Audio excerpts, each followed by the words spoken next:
Bonjour, bonsoir. Ça dépend de quoi tu vas regarder là. Et moi, tourne là encore. Et dans on connaît, quel que soit quoi tu vas regarder dans le monde entier, ça me dit il concerne tout haïtien. Spécialement ou même qui regarder là, les politiciens Haïti. Nous allons parler des COB Américains, pas Américains, non, la France, de Haïti. Et nous allons parler de l'argent Bill, la famille Clinton, levé les headquarters là, les tegé goudou Haïti, 4.2 billion dollars. Petit chaise bon vin tande. First of all, bon m'introduire bien pour nous attendre ça m'bal di là. Well, mais Manicole vin pour bon réseau. M'a vin pour me faire que moun casse. Même vini pour nous ka ouais Haïti gen moun ka penser même si man dans gouvernement. Et nous allons faire un petit jouet là, un petit bagay pour free, gratis ti chéri. Ou kon bagay yo. Subscribe. Ça veut dire abonner. Share, partager, commenter, ba opinion pa ou. Empire mes vidéos, like. Alright? But Sambal dit là, c'est pas moi même, c'est pas de moi Nicole li sorti non. La famille Clinton doit Haïti 4 something billion dollars. Hey, on couteau filet de bois même qu'à comprendre. Parce que politiciens Haïti yo gen tête, yo pas gen brain. C'est même Jean Classe dit. Ou ta supposé gen corps ou gen tête. Mais haïtien politicien yo qui dans gouvernement yo gen tête yo pas gen brain. Les nous pral de l'argent ça n'a fait une pétition ou a écrit Washington yon lettre pour la famille Clinton parce que ou a fait regarder vidéo c'est pas moi même qui dit non. C'est pas Mima Nicole qui dit la famille Clinton doué. Ou attendez vidéo après ça, m'a recommencer. La famille Clinton, ça va sortir dans Mima Nicole. Ou attendez Trump parler de ça, ou attendez la vidéo ou même ou ba opinion. En qu'est-ce que tu as joué l'argent ça, qui ça nous va le faire avec? Haïti premier bagay pour yo ta fait, yo besoin bâti yon prison qui ka prend 20 000 moun. 20 000 épaves. 20 000 sans foi ni loi. 20 000 gangs. En puis gon parti dans prison pour nous tarele parti ça docteur Miskade. Et en de prison, wap ka bay travail, wap jwen major prison, wap jwen moun ka fait manger pour prisonnier. Tout comme ça qui de rien, puis le bagage de te ka fait avec. Yo guys. Gouvernement gen pile comme li te ka gen comme ka rentrer là, gen pile te ka gaspiller Haïti. Gan pile côté dans Port-au-Prince qui empty, gan pile empty là pour gouvernement ou pour gros empty là, n'a fait quoi El Salvador. San Salvador c'est là, li pour parti là empty là et qui empty yo, li bâti prison pour tout monde ça yo. Mais l'offre fait demande pour l'argent nous gagne yo. Avec la France, l'offre fait demande et pour voir pétition lettre ça pour voir Washington ou pas besoin de goumer avec la famille Clinton. On dit comme ça, ou besoin de bâtir prison parce que comme ça au dehors faut prêter combien de millions de dollars, ou besoin de bâtir une prison et qui a capacité qu'à prendre 20 000 personnes. Et puis pour prison, gain électricité par là pas, pour gain de l'eau par là pas, pour gain Wi-Fi, Haïti dit Wi-Fi, but I don't know about Wi-Fi or Wi-Fi. But pour gain Wi-Fi, et n'a joué toute bagage ça yo. Rete tande pour tande ça, Trump a dit pour la famille Clinton. That have nothing to do with me. C'est pas moi-même qui dit.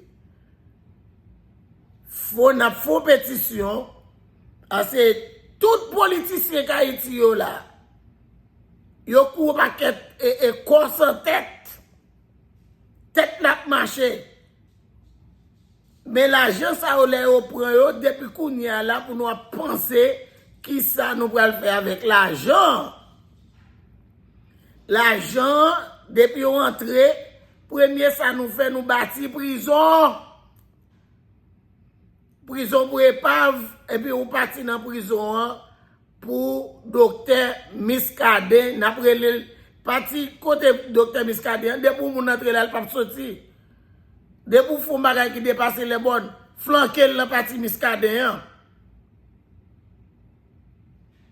partager subscribe like vidéo m'a toujours fait nous songer ça commenter dans vidéo parce que nous avons opinion par nous.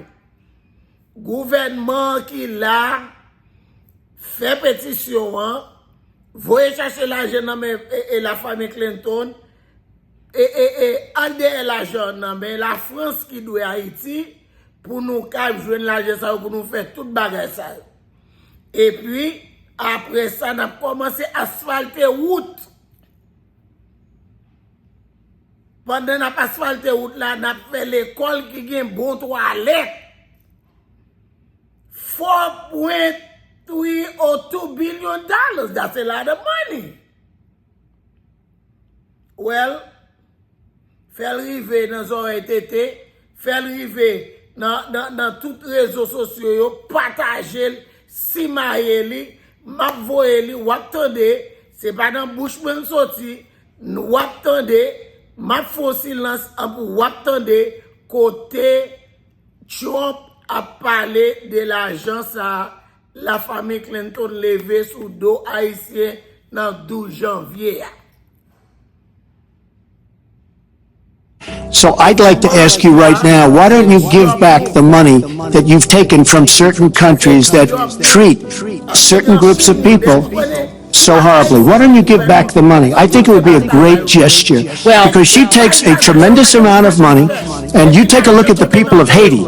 I was at a little Haiti the other day in Florida, and I want to tell you, they hate the Clintons because what's happened in Haiti with the Clinton Foundation is a disgrace. And you know it, and they know it, and everybody knows it. Secretary Clinton. Very quickly, more of the pay-to-play politics. Hillary Clinton's State Department gave favorable treatment to, quote, friends of Bill Clinton after a devastating Haitian earthquake. This is according to the newly released emails that we are seeing. Donald Trump taking aim at the Democratic nominee earlier today.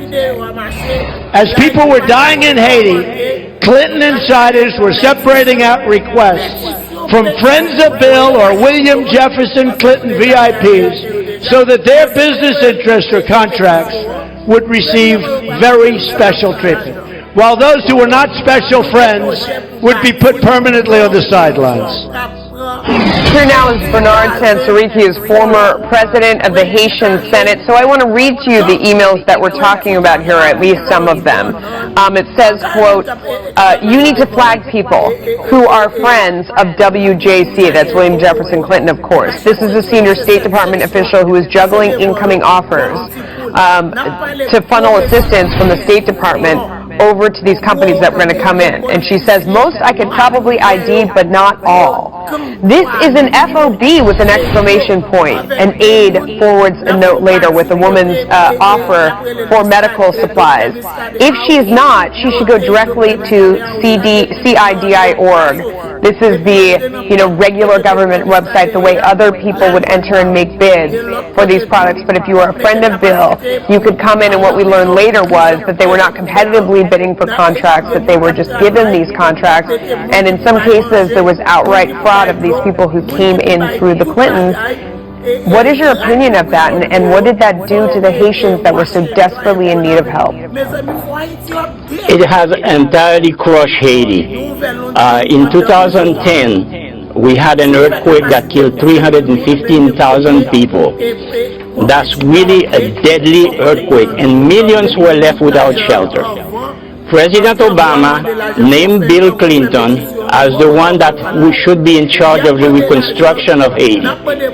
And in that process, the Clinton Foundation, through U.S. taxpayers' money, and people giving money worldwide to the Clinton Foundation for relief effort to Haiti, contributed about $14.3 billion. We're talking about $1 billion. Okay?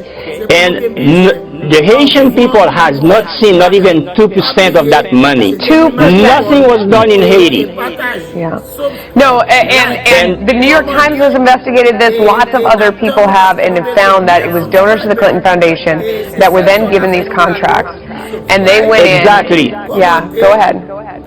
Exactly, and actually they were given those contracts, they were given millions of dollars from that money, and nothing was actually done in Haiti. Haiti, just like everything the Clinton have done, is pay for play, and they control Haiti, and they have been controlling Haiti since 1994 when they invaded Haiti. Myself, I can tell you that back in August of 1994, I was always